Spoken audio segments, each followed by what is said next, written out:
बिस्मिल्लाहिर्रहमानिर्रहीम। अस्सलाम वालेकुम। मैं हूँ डॉक्टर नज़ीर सिद्दीकी और आप देख रहे हैं मेरा फेसबुक और यूट्यूब चैनल। नाज़रीन कराम, इस वक्त पूरी पाकिस्तानी कौम शदीद परेशान है, एक अजाब में मुब्तला है, और जो सिलाब आया है बारिश के बायस और बड़ा गैर मुतवक्के तौर पर, उसने पूरी कौम को इंतहाई परेशान कर दिया है। हज़ारों लोग अपनी जान गंवा बैठे हैं, हमारे जानवर, हमारी प्रॉपर्टी, लोगों के घर, सब कुछ बह गया है। हम इस अजाब से गुज़र रहे हैं और उधर से एक इंतहाई बुरी ख़बर जो है वो हमारे सामने आई है, और वो ये कि अफ़गानिस्तान के जो वज़ीर दिफ़ा हैं मुल्ला याकूब, जो कि मुल्ला उमर के बेटे हैं, उन्होंने एक प्रेस कॉन्फ्रेंस की है जिसमें ये इल्ज़ाम लगाया है कि हाल ही में अफ़गानिस्तान में जो एक ड्रोन हमला हुआ है जिसमें ऐमन ज़वाहिरी मारा गया है बाकौल अमेरिका के, अगरचे अफ़गान हुकूमत इसको तस्लीम नहीं करती कि ऐमन ज़वाहिरी मारा गया है। उनका ये दावा है कि ये जो है पाकिस्तान की फ़ज़ाई हदूद से गुज़र कर ये ड्रोन हमला आया है, ड्रोन जो है वहाँ से गुज़रा है। जबकि पाकिस्तान का ये मौक़िफ़ रहा है कि पाकिस्तान की जो हवाई अड्डे या पाकिस्तान की जो ज़मीन है वो इस्तेमाल नहीं हो रही, लेकिन उन्होंने ये नुक्ता नहीं उठाया कि हमारी ज़मीन इस्तेमाल हो रही है, बल्कि उन्होंने ये कहा है कि हमारी फ़ज़ा इस्तेमाल हुई है। हमारी फ़ज़ाओं में से गुज़र कर एक ड्रोन वो जाकर मारा गया है अफ़गानिस्तान में। और उन्होंने बड़ा ख़बरदार किया है कि पाकिस्तान को जो है वो अमेरिका को ये सहूलतें नहीं देनी चाहिए। हमने बहुत सब्र कर लिया है, अब अगर इस तरह का वाक़या हुआ तो हम फिर उसका जवाब देंगे। ये एक बहुत ही ख़तरनाक सूरत हाल है। आप जानते हैं कि पिछले 20 साल के दौरान पाकिस्तान ने इस अमेरिका की अफ़गानिस्तान में मुदाखलत के बायस कितनी बड़ी कुर्बानियाँ दी हैं। कुछ 70-80 हज़ार लोगों को हमने जनाजे उठाए हैं, हमारी फोर्सेस के जवान शहीद हुए हैं, पुलिस के जो सेंटर्स मराकज़ तरबियती वहाँ हमले हुए हैं, APS पे हमला हुआ है। गर्ज़ पाकिस्तान का इंफ्रास्ट्रक्चर तबाह हो गया है, पाकिस्तान को पूरी दुनिया में एक दहशतगर्द स्टेट के नाम से जाना गया है। सबसे ज़्यादा नुकसान पाकिस्तान ने इस जंग का उठाया है, जो हमारी अपनी नहीं थी बल्कि गैरों की जंग थी।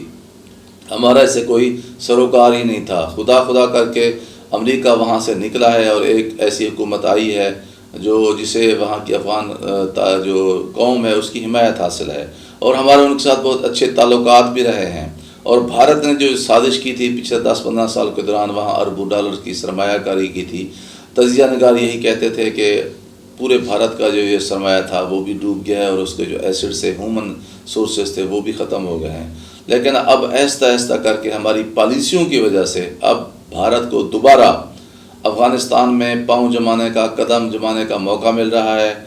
और फिर वही तालिबान जो पाकिस्तान के दोस्त थे, अब वो भारत के साथ उनके ताल्लुकात मज़ीद बेहतर हो गए हैं, और इसका पाकिस्तान को बहुत नुकसान हो सकता है। आपके ये भी इल्म है कि जब साबिक़ वज़ीर आज़म इमरान खान से एक सहाफ़ी ने पूछा था कि क्या आप अमेरिका को फ़ज़ाई अड्डे देने जा रहे हैं पाकिस्तान में या फ़ज़ाई सहूलतें देंगे, तो उन्होंने कहा था एब्सोल्युटली नॉट। और फिर इसी फ़िक्र की पादाश में उनके ख़िलाफ़ साजिशें की गई और उनको पाकिस्तान से चलता किया गया, उनकी हुकूमत गिरा दी गई।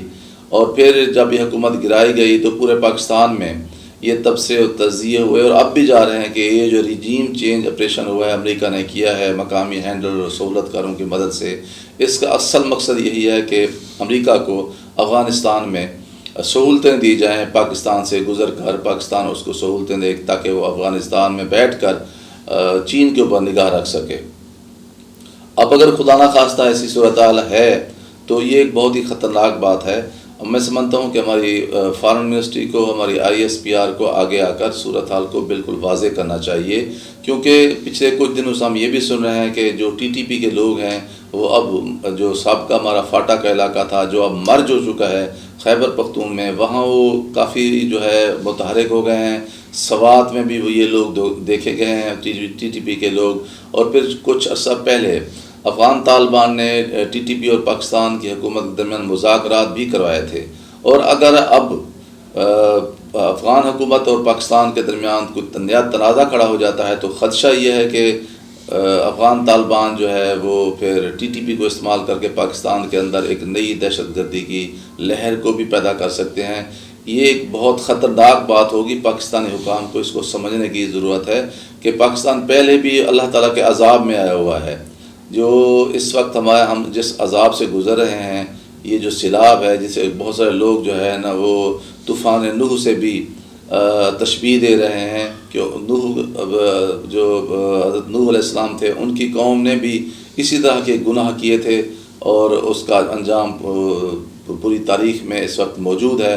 اور ہمارا حشر بھی اس وقت دیکھیں کہ کس طرح کی بے بسی کی حالت میں اس وقت پاکستانی قوم جو ہے گزار رہی ہے۔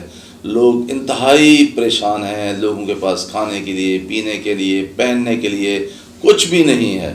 اور ستم ظریفی تو یہ ہے کہ سیاسی قوتیں صرف پوائنٹس سکورنگ کر رہی ہیں، آپس میں لڑ رہی ہیں، یا جو لوگ ہیں وہ جا کے صرف سیلفیاں بنوا رہے ہیں، فوٹو بنا رہے ہیں، سوشل میڈیا پہ لگا رہے ہیں، لوگوں کی مدد نہیں کی جا رہی۔ اور اس وقت لوگوں کے اندر جو اس وقت اشتعال ہے، ان کی آنکھوں کے اندر جو خون کی ایک جو رنگ نظر آ رہا ہے، اس وقت سے ڈرنا چاہیے۔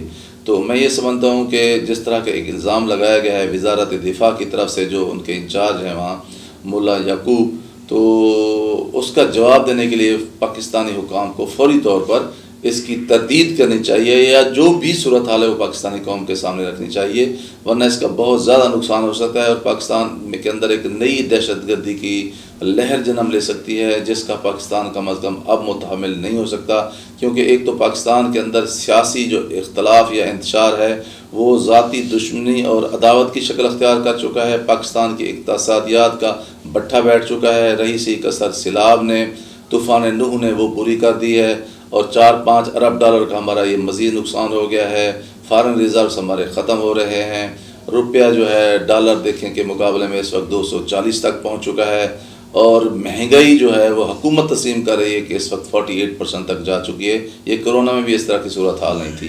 تو جب پاکستان اس گھمبیر صورتحال سے دوچار ہے تو ہم افغانستان کے ساتھ کسی بھی نئی تصادم یا کشمکش کے کسی طرح روادار نہیں ہو سکتے۔ تو فوری طور پر حکومت پاکستان کو، ہمارے ISPR کو اس حوالے سے اپنی پوزیشن واضح کرنی چاہیے، اور حکومت افغانستان کے ساتھ معاملات کو صحیح سمت میں لانے کی کوشش کرنی چاہیے۔ پاکستان کے قومی مفادات کا اولین تقاضا یہی ہے۔ ناظرین کرام، آپ سے گزارش ہے کہ میرے YouTube channel doctor Nazir Siddiqui کو سبسکرائب فرمائیں، اس ویڈیو کو زیادہ زیادہ شیئر کریں، گھنٹی کے بٹن کو ضرور دبا دیا کریں تاکہ میری تمام ویڈیوز آپ دوستوں کی خدمت میں پہنچ سکیں۔ اگلے ویلاگ تک اجازت، السلام علیکم۔